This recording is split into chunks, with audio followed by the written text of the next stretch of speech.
2.57 और 2.87 का फार्मूला तो मेरे को तो आज तक समझ में नहीं आया, वो लागू कर दिया।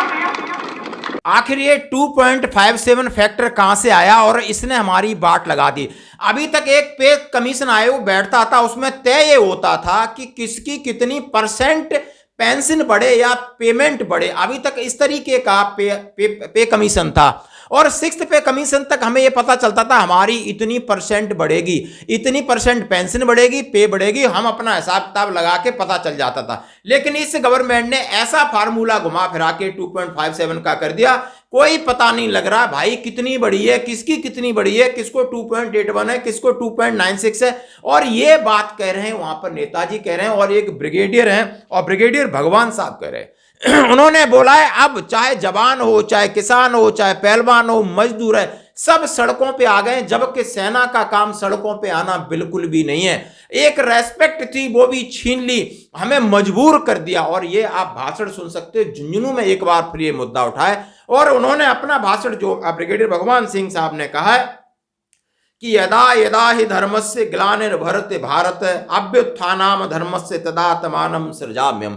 यानी जब जब धर्म की हानि होती है, अधर्म बढ़ता है, तब तक ईश्वर साकार रूप में आकर के यानी धर्म अधर्मियों का नाश करता है, धर्म की पुनः स्थापना करता है। आज जो गरीब तबका गरीब होता जा रहा है, मजदूर और मजदूर होता जा रहा है, किसान परेशान है, पहलवान परेशान है, जवान जिसकी कस्में खाई जा सकती हैं वो अपना तन मन धन दे करके और बिल्कुल निस्वार्थ देश की सेवा करता है, आज उसकी ये हालत है। आज उसको सड़कों पे आना पड़ रहा है, आज वो किसी राजनीतिक पार्टी के झंडे के नीचे आ रहा है और वो राजनीतिक पार्टी की शरण ले रहा है। ये बड़े दुर्भाग्य की बात है। माना कि जवान भी है, एक सैनिक है, जवान है, वोट डालता है सभी का, लेकिन वहां तक ही संबंध था, लेकिन आज उसको किसी न किसी के झंडे के नीचे आना पड़ रहा है। और जब तक ऐसा उन्होंने कहा है कि जवान की पार्टी वो होती है जो सत्ता में हो, जो सरकार चलाती है, क्योंकि वो देश चलाती हो। जवान आंख बंद करके भीष्म पितामह की तरह प्रतिज्ञा करता है कि मैं हस्तिनापुर की रक्षा करूंगा, तो वो देश के लिए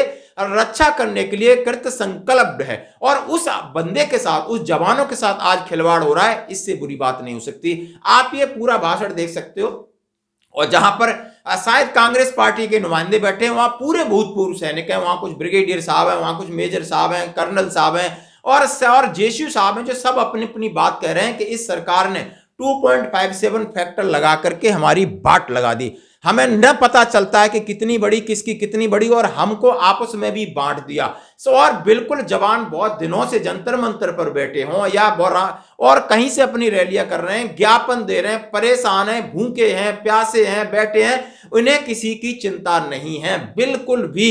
और इतने ज्ञापन और इतना संदेशा पहुंच जा चुका है और आगे इलेक्शन भी आने वाले, लेकिन इनको हमारी कोई फिक्र नहीं। अब हम मजबूरी में, उन्होंने कहा हम मजबूरी में किसी पार्टी के नीचे आके खड़े हैं, क्योंकि हमारी तो पार्टी वही होती है जो सरकार चलाती है, क्योंकि वो देश के लिए काम करती है और हम हमेशा हमारा कुछ भी नहीं बदलता, हमारी देशभक्ति नहीं बदलती, लेकिन सरकार ने मजबूर किया है। एक बहुत जबरदस्त भाषण है, आप पूरा सुनिए, देखिए, समझिए और कमेंट्स करिए। धन्यवाद। कि हमको सड़क पे आना पड़ा। आपने पिछले 70-75 साल में कभी देखा है कभी फौजी, एक्स फौजी सड़क पे आया हो? सड़क पे क्यों आना पड़ गया इनको? आप हम ही नहीं आए। इस देश की स्थिति यह हो गई है कि यहाँ पे किसानों को सड़क पे आना पड़ गया, यहाँ पे पहलवानों को जिन्होंने इंटरनेशनल ख्याति प्राप्त की है उनको सड़क पे आना पड़ गया, यहाँ मजदूरों को सड़क पे आना पड़ गया, अब तो और सैनिकों को सड़क पे आना पड़ गया। आपको ये सरकार को पता होना चाहिए कि जब सरकार के हर कोई संस्था ही सड़क पे आ रही है तो आप क्या कहना चाहते हैं?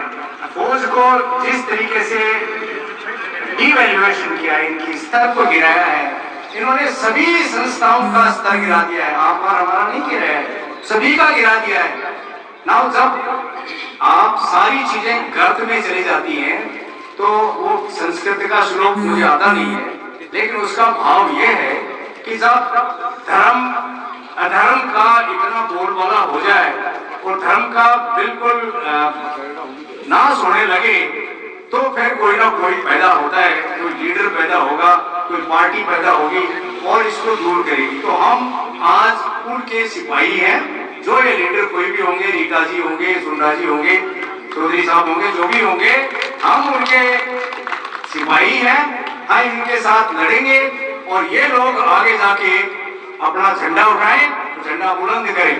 अब ये समस्या क्या है हमारी, क्यों हम केंद्रीय सरकार